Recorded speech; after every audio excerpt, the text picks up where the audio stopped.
Време да ги проследиме најновите информации од Вардарскот и Квешкиот регион, Македонија, светот и спортот. Што беше актуелно денеска ќе погледнете веднаш по најавите. Останете со нас. Продолжува доуредувањето на киот на реката Луда Мара во Кавадарци. Македонија повторно во портокалова алертна фаза, температури над 40 степени.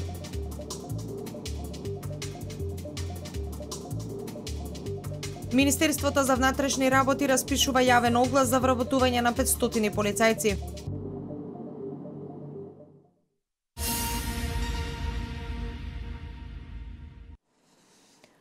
Продолжува доуредувањето на кеот на реката Луда Мара во Кавадарци, а ќе се реконструира и така наречениот мост кај Слога.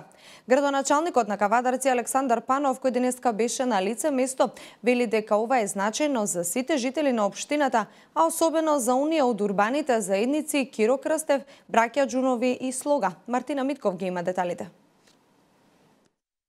Започна до изградбата на кеот на реката Луда Мара во Кавадарци. Ова е третата и последна фаза од проектот за уредување на речното корито на реката. Денес увид на градежните активности изврши градоначалникот Александар Панов, кој рече дека ова е значаен проект за сите жители на општината, а особено за оние од урбаните заедници Киро Крстев, Браќа Џунови и Слога. Го оплеменуваме овој простор и ова представува трета и последна фаза од завршувањето на големиот проект кој што пред неколку години, уште од претходната локална самоуправа, беше замислен да се заврши до овој Брушански мост, Бирото за регионален развој и преку Вардарскиот плански регион и со буџетот на локалната самоуправа успеавме да обезбедиме 15 милиона денари. Меѓутоа на тендерот сумата за завршување на овој последен дел падна на нешто над 9, не повеќе од 10 милиона денари. Панов најави дека веќе се размислува во иднина да се уреди и кеот на реката до последниот мост на селото Ваташа. Се надевам дека е од Агенцијата за патишта и тој ќе почне да се реконструира, односно да се направи буквално нов мост на тој дел. И со тоа да заокружиме еден потек од неколку километри во еден правец, нешто над 3 километри, една пешачка зона за рекреација и за уживање на кавадарчани, прво на оние кои што гравитираат, да им го разубавиме просторот на околните куќи и на жители. Меѓутоа и за цело Кавадарци, бидејќи знаеме што предизвика уште првата фаза, големо присуство на луѓе, големо присуство на срцеболни, на младинци кои што шетаат и кои што на овој најладен дел од Кавадарци го поминуваат дел од својот ден. Задоволство од доизградбата на кеот изразија и околните жители, односно представници од урбаните заедници Киро Крстев и Браќа Џунови, бидејќи како што рекоа се реализираат ветените проекти. Да, јас како представник на урбана заедница Киро Крстев, значи ќе заокружиме дека она што ни го ветија, односно што ми го ветили ние на граѓаните во нивното барање, во нивните заеднички настојувања да го подобриме нашиот живот, значи да го подобриме просторот во кој што живееме. Се надеваме дека во најскоро време ова ќе биде едно од целосно посетено место, значи од почетокот на изградбата на овој кеј до крајот ќе биде место каде што сите ќе уживаме. Првиот план и проект кој што ни беше зацртан на урбаната заедница Браќа Џунови со изградбата на овие параклис тука, нели постарите луѓе се рекреираат тука и да доаѓаат, а сега нели со изградбата на кејот до крајот, нели до мостот на Шакалица, мислам дека ќе се заокружи тој дел што го барат овие граѓани, мештани на оваа урбана заедница Браќа Џунови. Со доизградбата на оваа последна фаза од кеот, кавадарчани ќе имаат повеќе причини да бидат задоволни, бидејќи ќе биде завршен еден од суштинските проекти за градот, а ќе добијат дополнителен простор за одмор и релаксација.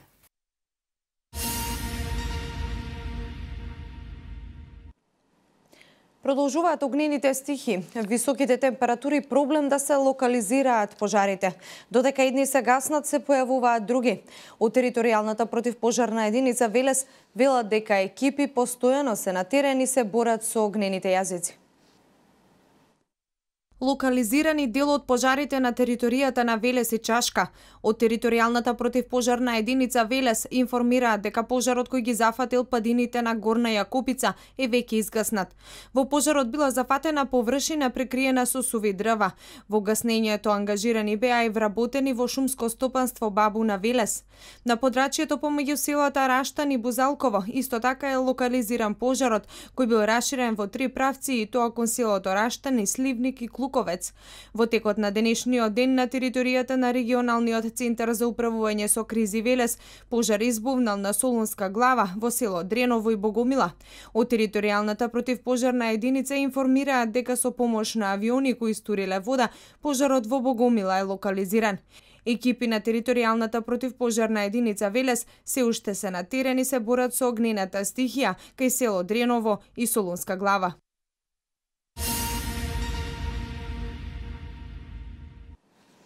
Македонија повторно зафатена со високи температури. Синоптичарите најавуваат дека живата во термометарот и во наредните денови ќе биде висока, а ќе расте и УВ индексот. Со температури од портокалова фаза денеска ќе бидат зафатени северно-вардарскиот и Охридско-Преспанскиот регион, соопштуваат од УХМР. Од денеска до недела територијата на целата држава ќе биде зафатена со температури од портокалова фаза, при што се предвидени температури над 40 степени. Од денеска до недела Министерството за труд и социјална политика препорачува од работни обврски да бидат ослободени бремените жени и лицата над 60 годишна возраст, додека останатите при појава на било каков проблем веднаш да се јават на лекар. Според препораките, работодавците треба да го реорганизираат работното време во насока на избегнување на активности на отворено во периодот од 11 до 17 часот. На вработените треба да им се обезбеди одмор под сенка и доволно течности на секои 2 часа. Се препорачува да не се одржуваат спортски активности во овој период од денот, а децата во градинките да не се изнесуваат на отворено и да не практикуваат физичка активност. Од страна на Министерството за труд и социјална политика, денеска и во наредните 2 дена ќе спроведат интензивни активности за згрижување на бездомните лица. Да се избегнува излегување на отворено во периодот од 11 до 17 часот за сите граѓани, а хронично болните редовно да ја земаат терапијата, се вели во препораките.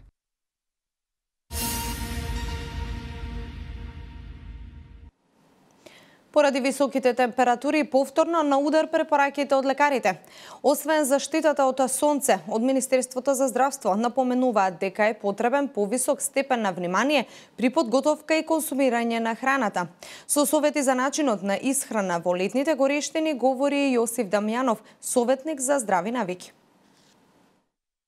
За време на летните топли денови, лекарите постојано упатуваат апел до граѓаните да консумираат лесна храна и поголеми количества течности.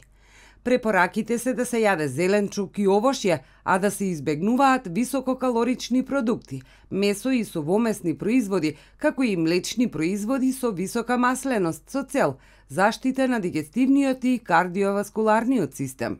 Лесна храна, најдобриот извор во моментов, по мене, се салати, зеленчуци барем сега имаме во изобилие сезонски, мешункасти, значи изворите од протеини да гледаме да ги црпиме преку грав, леќа, боранија, грашок. Од друга страна тоа носи одлична поддршка на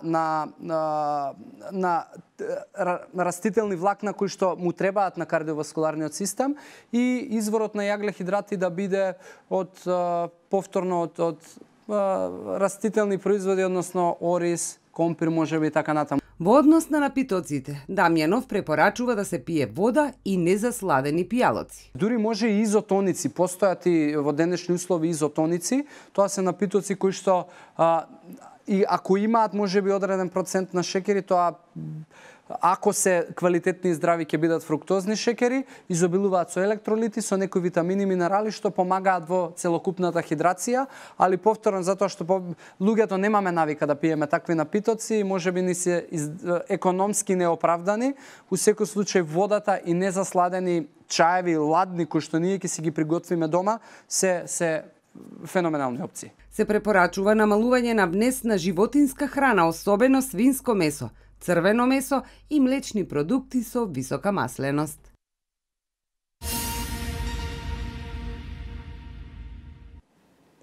Министерството за внатрешни работи објавува јавен оглас за вработување на 500 извршители на работно место полицаец, меѓу кои 20 извршители во секторот за внатрешни работи Велес. МВР распишува јавен оглас за вработување на 500 извршители на работно место полицаец, меѓу кои 20 извршители во сектор за внатрешни работи Велес. Избраните кандидати ќе склучат договор за основна обука за кандидат за полицаец во време трајање од 1 година, која ќе се спроведе во Центарот за обука. По завршувањето на обуката врз основа на постигнатите резултати, МВР со кандидатот за полицаец ќе склучи договор за вработување во Министерството, пошто кандидатот ќе се стекне со статус полицаец приправник. Кандидатите треба да бидат државјани на Република Македонија, да не наполниле 25 години, да имаат завршено средно образование, да се здравствено и психофизички способни и со правосилна пресуда да не им е изречена казна забрана за вршење професија, дејност или должност. Во однос на посебните услови се бара висина од најмалку 175 см за маж, односно 165 за жена и висока лична физичка подготвеност. Пријавата со потребната документација кандидатите се должни да ја поднесат лично во едно од определените места за пријавување. Постапката за селекција на кандидатите ќе ја спроведува комисија за избор на кандидат за полицаец, формирана од страна на министерот и истата се спроведува во неколку фази. Потребната документација кандидатите ја доставуваат секој работен ден во рок од 15 дена, сметано од денот на објавување на огласот во текот на работното време од 8:30 до 16:30 часот.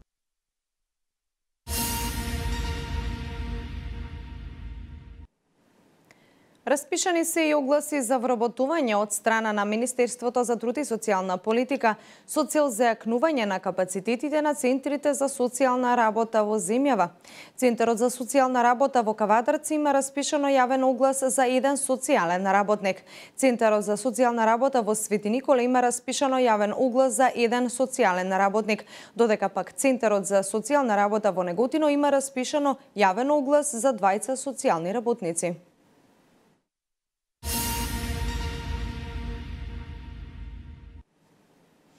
Велешкиот театар ЈХК Джинот ги освои наградите за најдобра машка и женска улога на 10-тото издание на Македонското културно лето, кое се одржа во Мала Преспа, Албанија.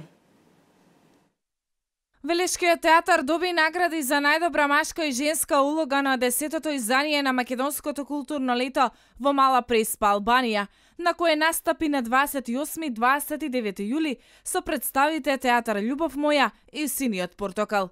Имено актерката Зорица Панчик е добитник на наградата за најдобра женска улога за улогата во представата Театар Љубов моја од Валери Петров во режија на Дејан Дамјановски, во која настапуваат и актерките Кица Ивковска, Кети Борисовска и Талија Настова. Додека пак актерот Фајк Мафаиловски е добитник на наградата за најдобра машка улога за улогата на Ирџан во представата Синиот портокал од Џо Пенхол во режија на Александар Ивановски, во која настапуваат и актерите Самуил Стојановски и Жарко Спасовски. Представите Театар Љубов моја и Синиот портокал се најнови театарски продукции на Театар Джинот Велес од годишната програма за 2017 година, поддржана од Министерството за култура на Република Македонија.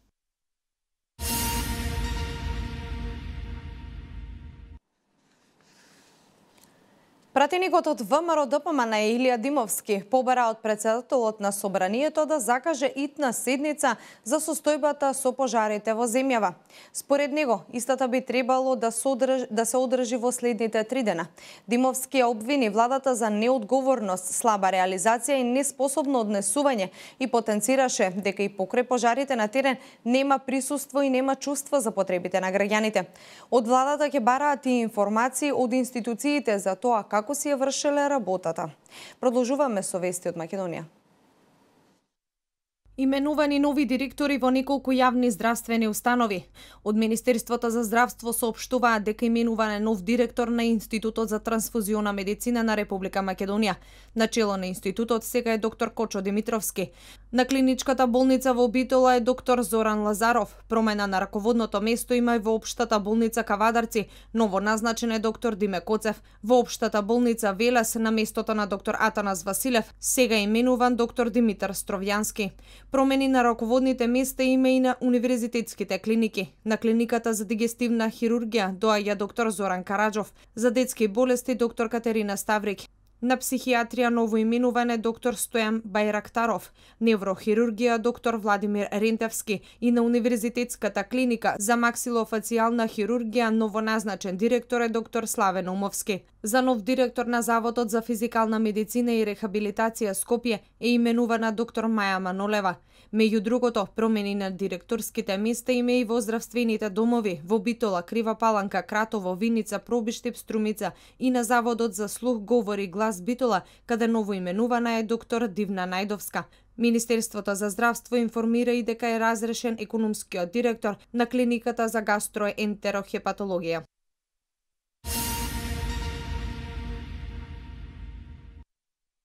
По извршените промени на директорските позиции во здравствените установи низ Републикава од страна на Министерството за здравство, ВМРО ДПМН е со реакција во која велат: Министерството за здравство стана синоним за негрижата и неодговорноста на оваа власт.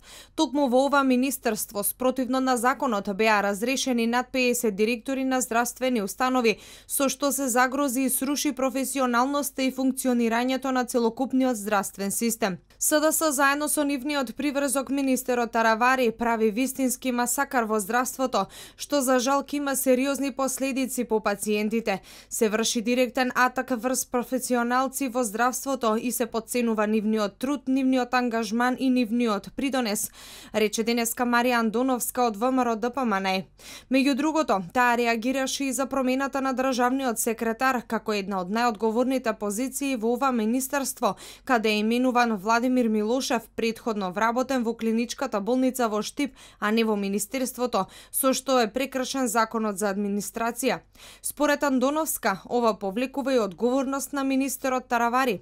Тој со непрофесионален и некомпетентен кадар како Милошев ја пополнува позицијата државен секретар, која треба да менаџира и да контролира работа на здравствени установи и здравствени ресурси. Ете, заради ваква работа во Министерството за здравство се случува поради хеморагична треска од најслаб облик да не се случи епидемија, 2 човечки жртви и десетици хоспитализирани, вели Андоновска. Заради ваквата неодговорност и неспособност СДС ќе се соочи со политичка одговорност на следните локални избори и ќе биде целосно делегитимиран од страна на граѓаните, потенцира Марија Андоновска од ВМРО ДПМН.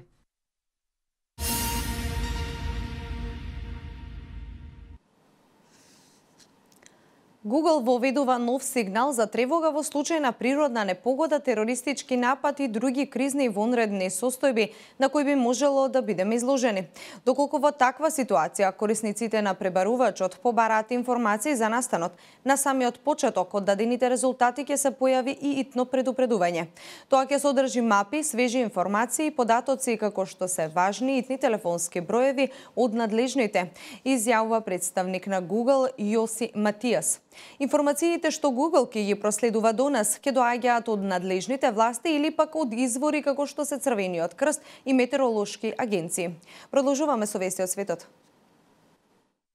Израелскиот премиер Бенјамин Нетањаху е осомничен за проневера и корупција во 2 случаја, соопшти полицијата.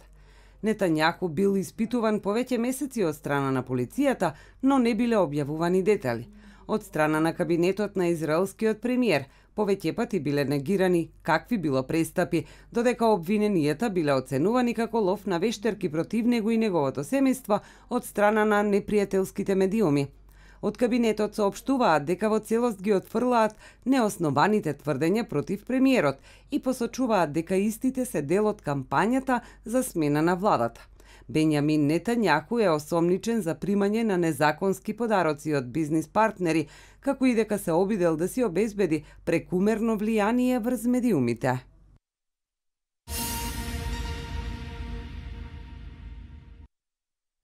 Најмалку 27 лица се повредени при верижен судар на 29 возила синоќа на автопатот во јужниот дел на Германија, јави ДПА. Еден од повредените во несреќата се наоѓа во критична состојба, додека останатите се очекува во текот на денов да бидат пуштени на домашно лекување, соопшти германската полиција. Причина за сударот бил поројниот дожд, што во тоа време врнел на автопатот меѓу градовите Аделцхаузен и Оделцхаузен. Поради сударот, при што се создала верика од возила долга 150 метри, неколку часа бил во прекин сообраќајот на овој потек на автопатот во правецот кон Минхен.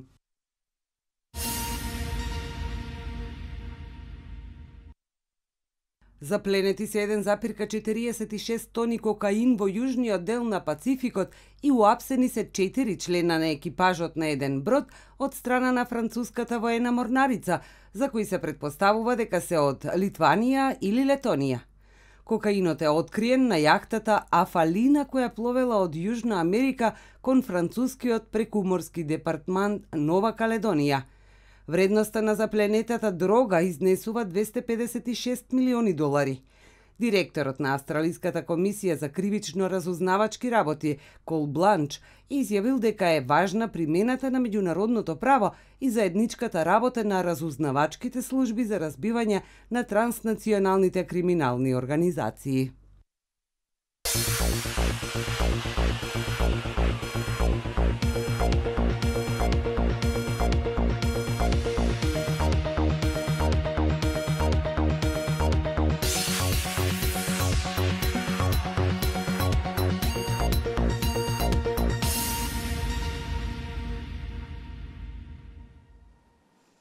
Денес имаме сончево и многу топло време со слаб до умерен североисточен ветер.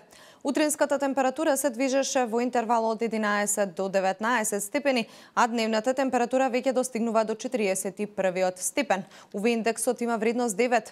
Македонија од денеска и за време на викендот, како што најавуваат од УХМР, ќе биде зафатена со високи температури од портокалова фаза. До средината на следната недела нашето подрачје ќе биде под влијание на сува и многу топла воздушна маса. Во поголем дел од земјава максималната температура ќе достигнува над 35 степен, а на места вдолж поврдерието ќе надмине и 40 степени. Ова беше последната информација. Останете и понатаму со програмата на К1 телевизија. Од мене пријатно.